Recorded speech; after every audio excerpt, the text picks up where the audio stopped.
Souvent, en copropriété, lorsqu'on a un sinistre, on se pose la question, mais qui en est responsable?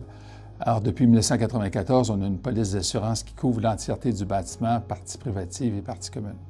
La seule problématique, c'est la franchise, qui est de plus en plus importante dans des copropriétés. Alors, les administrateurs ont tendance à vouloir revendiquer les sommes qui devront être engagées par le syndicat au chapitre de la franchise.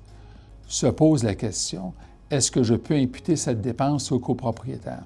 Évidemment, on peut pouvoir imputer cette dépense au copropriétaire si on a la preuve d'un geste fautif à son égard. Donc, le conseil d'administration devra enquêter sur l'origine du sinistre. Est-ce que ça émane bien du copropriétaire? Est-ce que c'est un bien pour lequel il avait la garde, un exemple comme un chauffe-eau? Donc, faire une démonstration pour pouvoir revendiquer cette somme.